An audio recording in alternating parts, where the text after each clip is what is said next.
mooy le parquet a interjeté appel moom également wax na ko ni dafay interjeté appel est-ce que jaroon na ñu prolonger procès boobu nga xam ne jot nañu ko jugé ba pare war a demaat interjeté appel.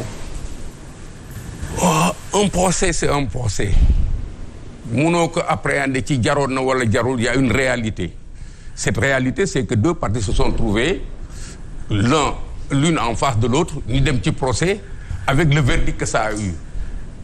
su fekkee ni kii dafa xalaat ni day interjeter appel la prolongation elle se joue nécessairement su kelee buggee interjeter la prolongation se joue si le parquet interjette appel la prolongation se joue maintenant est-ce que politiquement jar na lii c'est ça la question moi je crois que politiquement effectivement jar na ñu jouer en plus clair parce que lu bari leneen def fi tàbbi. Ah oui.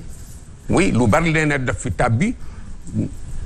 Beaucoup attendaient une solution qui soit pas cette forme de sanction-là. Beaucoup attendaient à ce que la sanction soit plus sévère. Par rapport à ça, effectivement. Bokk nga ci. Pour bokk nga ci ñu doon xaar une sanction plus sévère. Non. Ah oui, non man dama wér ci loolu. Pourquoi? Parce que dama tàmm di xaar sanction te duma ci xalaat dara. Pourquoi? Parce que c'est ma formation qui me limite. J'ai beaucoup de respect pour les magistrats qui prennent ces décisions-là. Donc ma leen jiitu ci anticipation ak lu ma mën ci bëgg mënu ma la jiitu.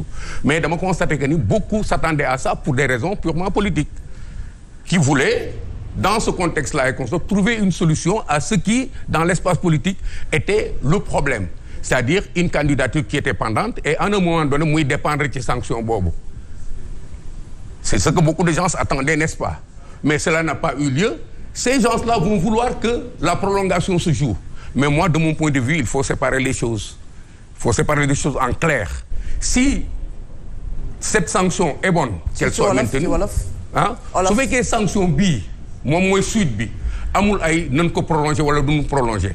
Cette sanction doit être maintenue et elle est bonne par rapport à quoi?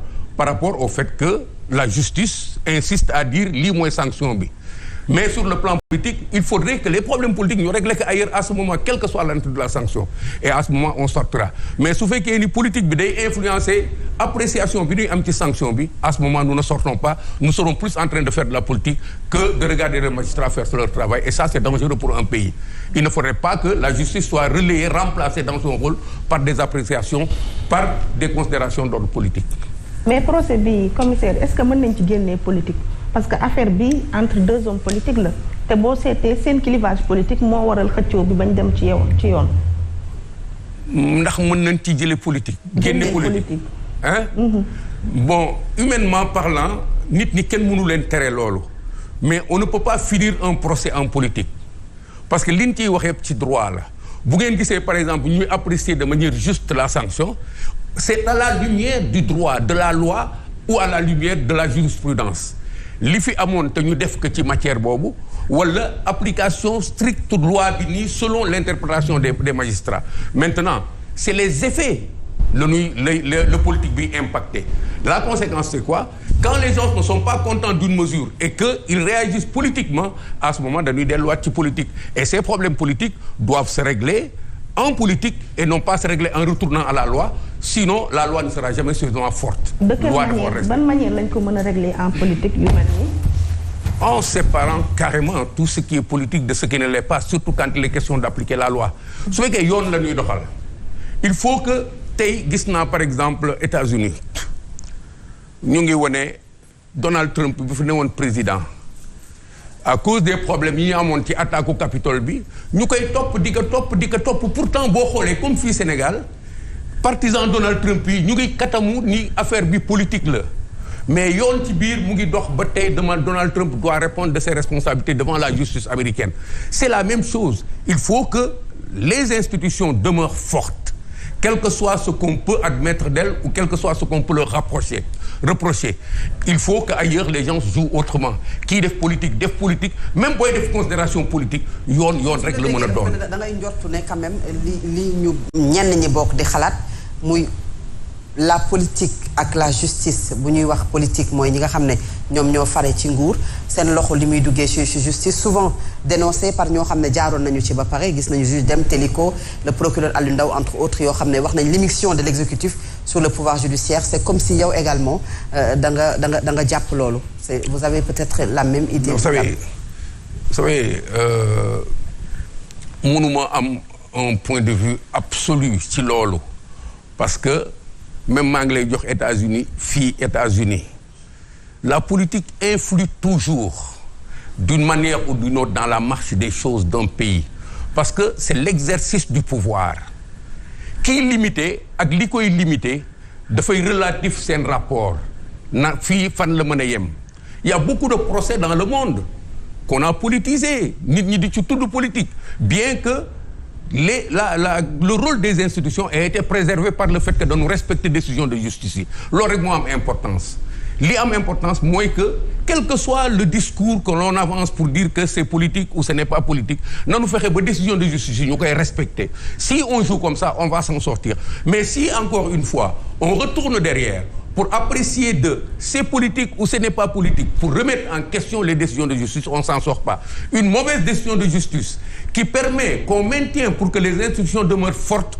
moo gën une décision un point de vue politique qui fait vaciller les institutions loolu moom baaxul parce que sur 100 000 cas benn cas boobu bu amee yàq institutions yi on aura tous perdu il faut qu'on apprenne toujours quelle que soit l'immixtion du politique dans la justice il faut qu'on apprenne à respecter les décisions de justice pour que les institutions restent fortes. D'accord alors Tahirou vous allez peut-être revenir ci 30 secondes parce que yaa ngi ko doon wax tout à l'heure par rapport ak commissaire lu mu doon wax sur cette histoire de mondialisation mais après ça en 30 secondes rek revenir également sur le procès je pense que ñu ngi ko doon wax tout à l'heure ñu ngi dem ci beneen étape mooy étape boo xamante ne peut-être yenn parties yi interjeté nañ appel est-ce que ça veut dire quoi concrètement que li ñu doon xaar daan yi ñu doon xaar amuñu ko moom moo tax ñu interjeté lii di appel. Bon, déjà pour s'expliquer sur différence entre ordre mondial et mondialisation da dul benn ordre mondial ay comité de puissance yu daje la bëgg toujours tënk Afrique maanaam c'est une nouvelle mode de nous coloniser en fait maanaam diriger suñu président yi ba pare dugal ko ci suñu dëkk de sorte que tubaab yi dañuy continuer di am doole ci ñun di am droit ci ñun te loolu maanaam baaxul pour ñu ko comprendre mondialisation mooy maanaam ubbi sa dëkk ci yeneen dëkk yi effectivement mais ubbi sa dëkk dañu war a xam ne ubbi sa dëkk terewul la nga contrôler sa dëkk lan moo tax tubaab bi jógee Europe ñëw Afrique ñu koy wooy expat alors que su africain bi demee Europe ñu koy wooy immigré loolu ban yoon la nekk tubaab bi su ñëw Sénégal soxlawul visa ñun suñuy dem seen dëkk dañuy soxla visa loolu du yoon c'est-à-dire ñoo war a am benn fulla boo xam dañu war a mën a gérer suñu dëkk ba pare am wal ko ci loo xam day indi économie ñu koy wooy épargne nationale tubaab bi dañu koy dund seen dëkk immigré yi fay seen dëkk yëpp dañuy générer ce qu'on appelle une épargne nationale dañuy fay titre de séjour dañuy fay taxe dañuy fay impôt donc loolu dafa jot mu am Sénégal ñu def ko Sénégal pour que suñu doomi réew yi am chance u liggéey ñàkkul ci dëkk bi dafa fekk ne maanaam doomu réew mi dañoo jiitul ci liggéey bi ay doomu étranger ñoo si jiitu te loolu xëj na neexul ci yenn nopp yi mais dëgg la maintenant nag pour revenir ci question bi ci justice sénégalaise Sénégal amul justice Sénégal du dëkk justice te loolu du fautu Macky Sall maanaam système bi la système bi mooy dañoo tënk ci ñaari idéologie yoo xam ne benn baaxu ci muy libéralisme ak socialisme libéralisme dafa Sénégal du dëkk justice amul justice c'est trop fort comme mot quand même. mais amul justice Sénégal parce qu'il y a des magistrats intègres yu nekk ci dëkk bi des hommes. des magistrats tey bu nit ñi di tëdd di nelaw c'est parce que am na yoon bu nekk ci dëkk bi. non dafa la su nit ñi di tëdd ci nelaw loolu maanaam c'est les jàmbaar maanaam c'est les hommes de sécurité du pays bokkul ak justice Sénégal. corps magistrat ak corps armée c'est totalement différent il faut faire la différence de ça. Absolument. Maintenant dama lay expliquer benn affaire. mais sur quoi on se base pour dire que Sénégal amul justice. Sénégal amul justice parce que maanaam mënoo fekk juge boo xam ne en plein procès nga koy changer loolu du justice Sénégal amul fenn ci dëkk. c'est le juge qui a désisté. non waxuma ci bii. waxuma ci cas bi ban cas moo jiitu loolu. procureur Aliou Ndao ngay wax. non bëri na si. il dépend du ministère. di changer ay assesseurs en plein procès di leen muter dans des pour des maanaam mutation punitive loolu ban justice la am c'est-à-dire xam nga fii ñun ñu fi toog ñëpp yàlla xam nañ ne Sénégal justice bi dañ ko manipuler.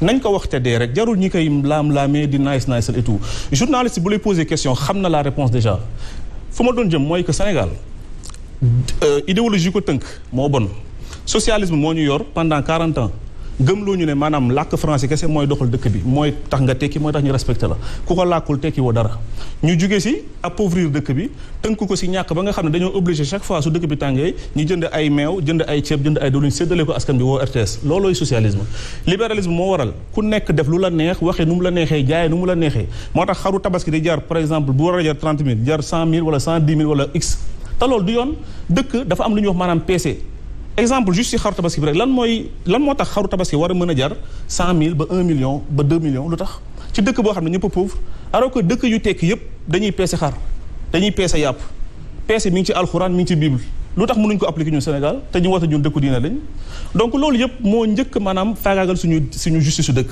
nga jóge ci am président boo xam ne dafa am tous les pouvoirs day tënk législatif assemblée nationale day tënk maanaam juge yi day tënk conseil constitutionnel day tënk ñëpp soxla lenn maanaam les courtisans maanaam mooy ministre bu koy maral directeur bu koy maral ñuy toog ci télé bi di mar pour après am lu ñu def seen poche loolu nag le mouvement national sénégalais di xeex dañoo bëgg éliminer le système bi nekk Sénégal moo bon président bu fi ñëw fekk fi système bi bëgg ko gouverner day gën a bon Macky Sall c'est pas sa personne ñun amuñu combat contre Macky Sall ni contre Wade ni contre kenn on a un combat